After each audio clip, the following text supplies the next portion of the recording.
Baik, saya lanjutkan. Jadi, teman-teman tadi sudah mengerjakan 5 soal ya. Soalnya tidak itu terkait studi kasus, tidak jauh dari materi kita ya. Untuk mulai dari pengumpulan, pengolahan sampai dengan penyajian data. Semoga nilainya bagus-bagus semua. Baik, teman-teman kita lanjutkan untuk pertemuan ke-13 ya, terkait sumber data dan jenis data di Fasiankes. Tadi sempat kita singgung teman-teman pada saat pengumpulan data ya.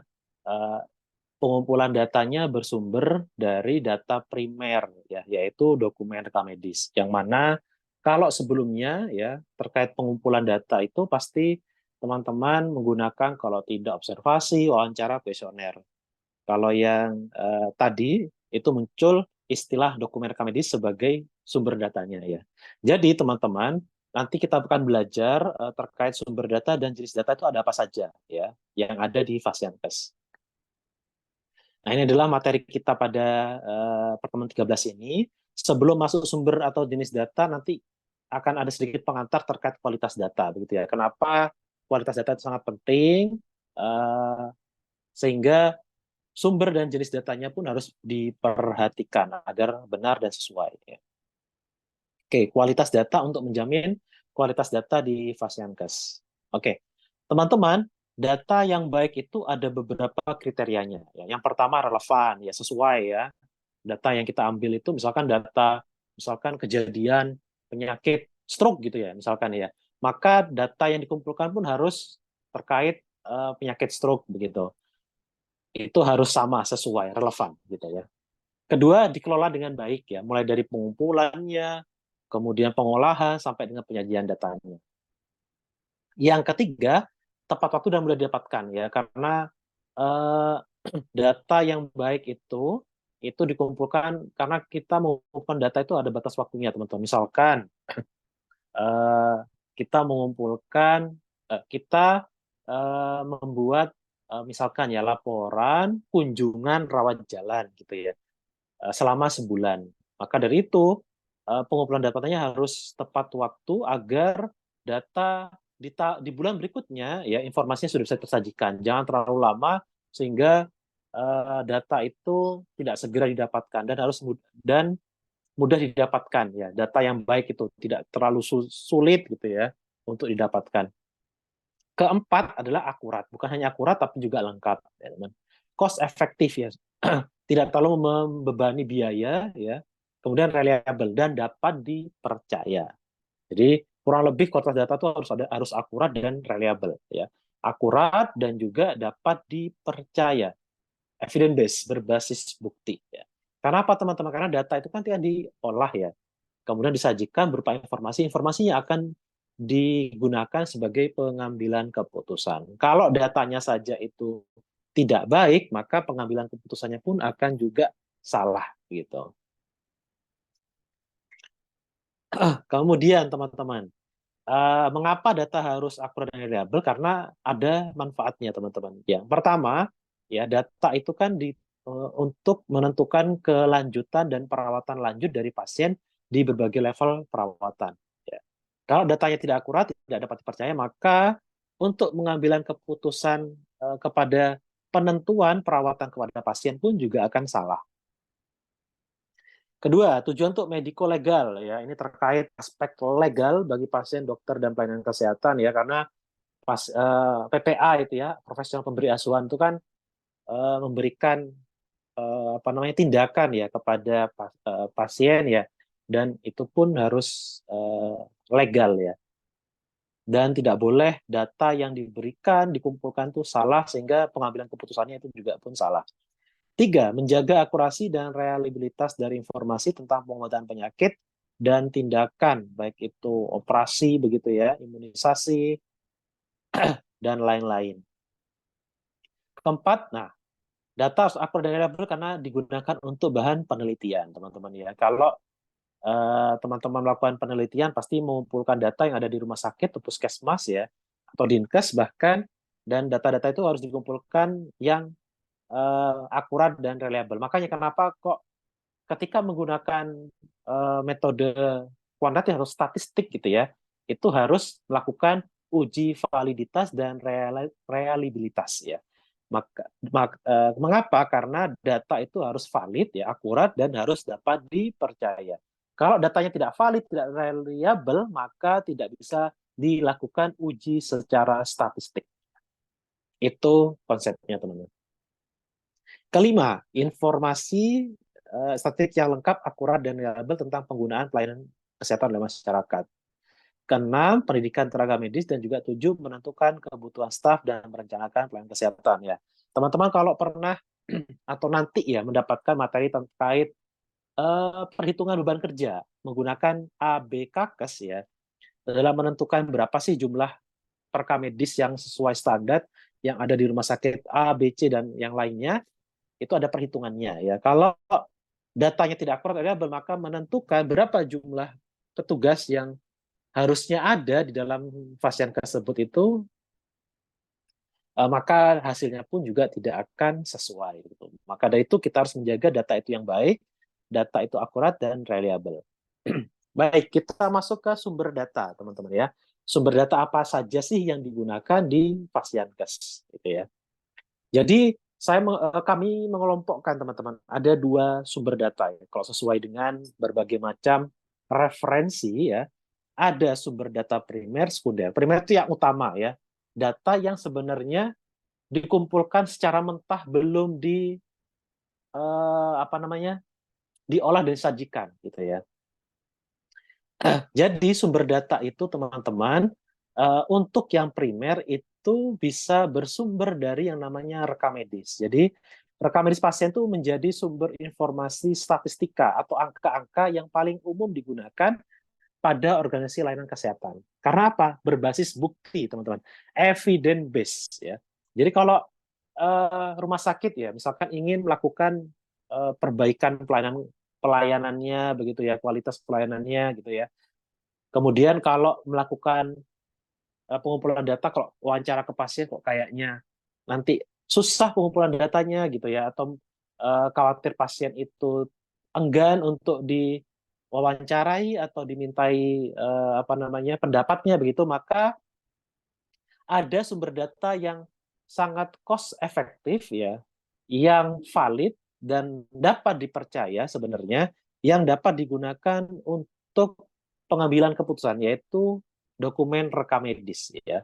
Karena semua data-data, baik itu dari mulai dari pendaftaran, kemudian ruang pelayanan dokter, perawat, bidan, gizi, kemudian farmasi, ataupun sampai dengan rehab medis dan penunjang lainnya di lab misalkan, semua itu sudah terangkum di dalam rekam medis. Sehingga dokumen rekam medis itu sudah bisa menjadi sumber data acuan ketika mengambil keputusan atau untuk mengolah sampai menyajikan informasi. Ya. Kemudian ada juga, teman-teman, sumber data sekunder yang bisa berupa dari indeks dokter misalkan, ya, indeks penyakit itu sudah diolah, teman-teman, ya. Jadi kita tinggal pakai aja, kemudian kita gunakan. Kalau rekaman di sana belum diapa-apakan, kita baru olah kemudian disajikan.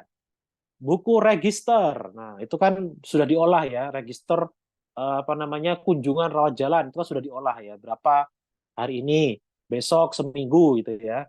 Kemudian laporan-laporan di rumah sakit itu sudah diolah sehingga dikatakan sebagai sumber data sekunder, ya.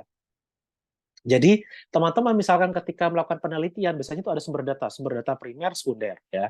Primer itu biasanya wawancara, observasi, kemudian kuesioner atau studi dokumen. Nah, studi dokumen itulah yang menggunakan dokumen rekam medis. Sekunder itu biasanya apa? Laporan, misalnya laporan kunjungan, laporan penyakit, 10 besar penyakit, laporan kematian, dan laporan lain-lainnya. Itu disebut dengan data sekunder. Sebenarnya dua-duanya itu sama-sama bisa membantu untuk pengambilan keputusan lebih cepat dan pelayanan yang akurat. Kenapa lebih cepat, teman-teman, untuk yang sekunder? Karena datanya sudah diolah dan disajikan. Kalau yang primer itu masih belum diolah data, jadi data mentah kemudian kita gunakan.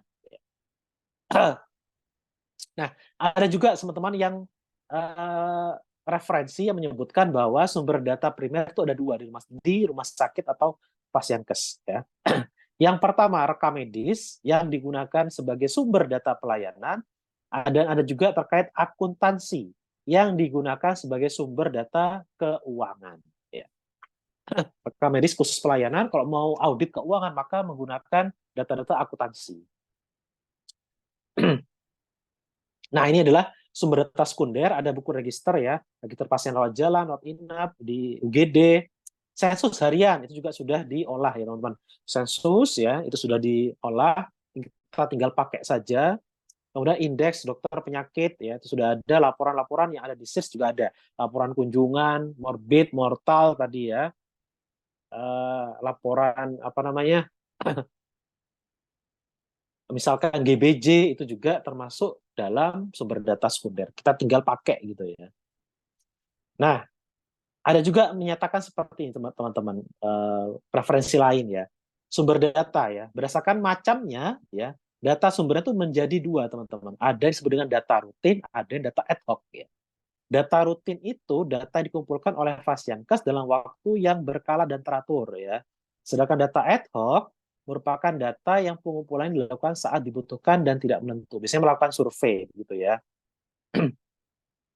Misalkan kalau data-data apa tadi kayak morbid, mortal, kunjungan itu kan data yang apa namanya teratur ya, berkala dikumpulkan karena memang ada kewajiban untuk rumah sakit melaporkan setiap tahun kepada dinas kesehatan. Nah, kalau ad hoc biasanya itu menggunakan survei. Misal teman apa kayak survei kepuasan ya itu biasanya disebut dengan data ad hoc ya.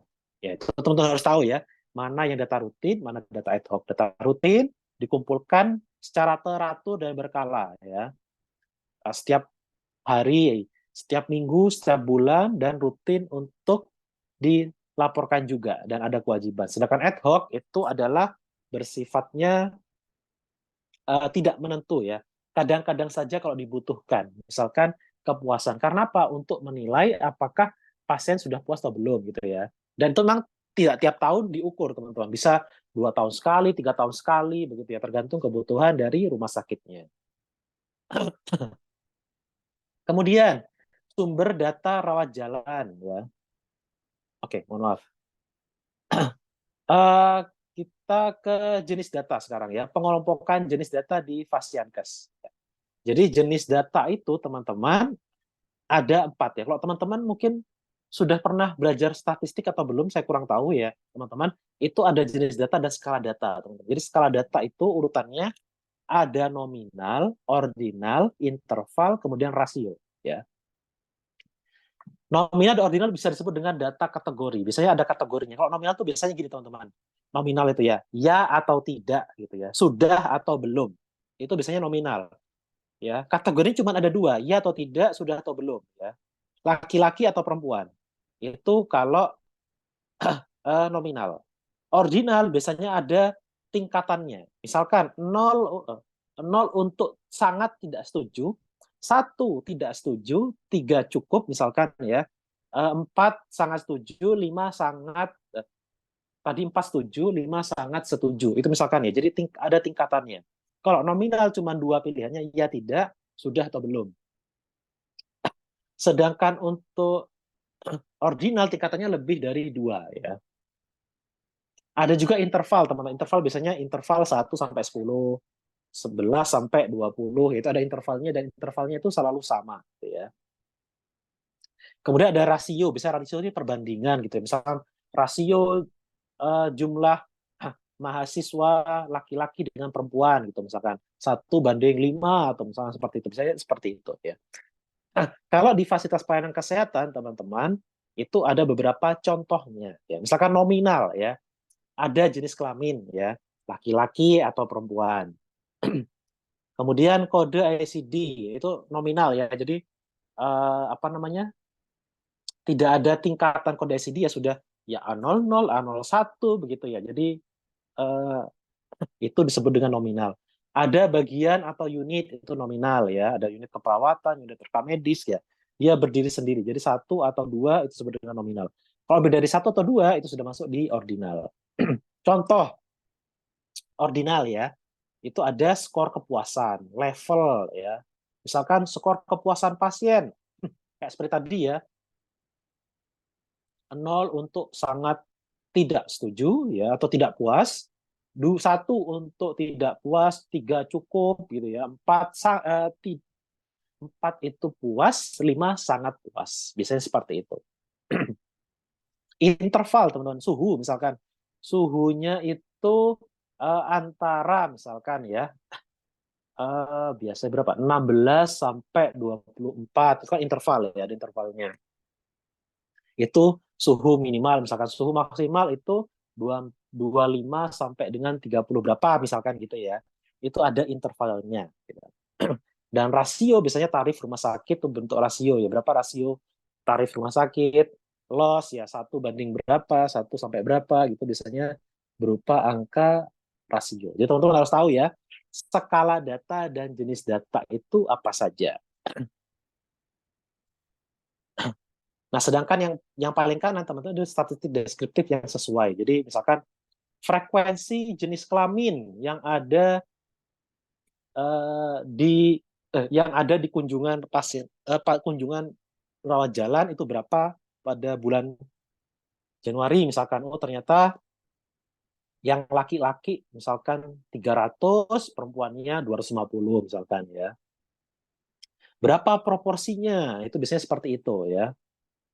Nah, sedangkan kalau di ordinal bisa ada range-nya ya. Biasanya berapa rata-rata gitu ya, atau range-nya di mana gitu ya. Oh, ternyata range-nya itu kalau tidak nilai 2 sampai dengan nilai 4 gitu misalkan ya teman-teman. Atau interval itu biasanya ada min-nya, mediannya, ya, berapa angka tengahnya misalkan dari uh, suhu dari 16 sampai 24 ternyata ada di angka 20 gitu misalkan teman-teman ya. Kemudian kalau rasio itu biasanya ada koefisien variannya berapa. Itu merupakan jenis data ya teman-teman. Jadi uh, saya ulang kembali ya, untuk sumber data itu ada sumber data primer dan sekunder. Primer itu menggunakan data rekam medis untuk di Fasiankes. Sekunder bisa menggunakan berbagai macam data, misalkan indeks, register, laporan ya. Khususnya yang laporan itu adalah uh, data yang paling banyak digunakan sebagai data sekunder. Kemudian ya teman-teman, untuk jenis data itu ada 4. Ada yang jenis data skalanya nominal, ordinal, interval, dan rasio. Ya. Nominal itu biasanya ya, saya kasih clue-nya begitu ya. Kalau nominal itu pilihannya kalau tidak satu ada 2, ya atau tidak, ya, atau sudah atau belum. Ordinal itu bisa bertingkat lebih dari 2. Misalnya tadi ya, sangat tidak puas, cukup, puas, dan sangat puas. Interval itu ada interval angkanya 1 sampai 5, 6 sampai 10, 11 sampai 15 seperti itu. Rasio itu perbandingan 1 banding 2 gitu ya. 3 banding 5, 1 banding 1000 gitu misalkan. Angka kematian biasanya ya. Itu biasanya rasio karena perbandingan teman-teman ya. Ada 5 angka kematian per 1000 penduduk. Nah, itu kan rasio kan. 3 banding 1000 gitu misalkan itu. Dan itu merupakan jenis-jenis data yang biasanya digunakan di fasilitas pelayanan kesehatan. Gitu ya teman-teman ya. Jadi tidak terlalu banyak untuk materi PM ke-12 dan ke-13 ini. Baik, selanjutnya saya buka sesi pertanyaan. Mungkin dari teman-teman ada yang ingin ditanyakan, baik itu di materi kita yang ke-12 maupun ke-13, dipersilahkan. Silakan kalau ada yang ingin bertanya, teman-teman. Hari ini apakah ada kuliah lain, teman-teman, di hari Kamis ini? Izin menjawab, tidak ada, Bapak. Tidak ada ya, oke. Atau masih ada mata kuliah yang masih ini teman-teman, yang belum tuntas di minggu ini, masih banyak. Masih banyak, Bapak. Besok berarti ada lagi perkuliahan atau hari Sabtu Minggu? Untuk nanti jam 2 itu ada statistik bersama Pak Basirun. Oh, Pak Basirun. TM keberapa itu? TM 14 ya? Iya, Atau Bapak. 15 ya? Betul ya? 14. 14 ya. Baik, kalau begitu teman-teman, kalau memang tidak ada pertanyaan, mungkin dapat saya akhiri ya. Sebelum saya akhiri, saya ingatkan lagi teman-teman ya, untuk pengisian daftar hadirnya itu minta tolong beda hari ya. TM ke-12 untuk tanggal hari ini, TM 13-nya untuk hari Jumat saja ya. Itu kemarin yang informasi dari Kaprodi, walaupun menggantinya di hari yang sama, untuk absensinya di hari yang berbeda. Gitu ya teman-teman. Mohon PJ dan ketua kelas mengingatkan teman-temannya ya, untuk jangan lupa absen. Jangan sampai teman-teman lupa absen sampai nanti pada saat merekap apa namanya daftar hadir itu nanti ada masuk di mahasiswa dengan penugasan bersyarat mengikuti PAS ya. Jangan sampai teman-teman lupa mengisi absensinya. Begitu ya teman-teman. Eh, Kalau tidak ada yang tambahkan, dapat saya akhiri untuk perkuliahan pada pagi hari ini. Terima kasih atas kehadirannya. Mohon maaf kalau saya belum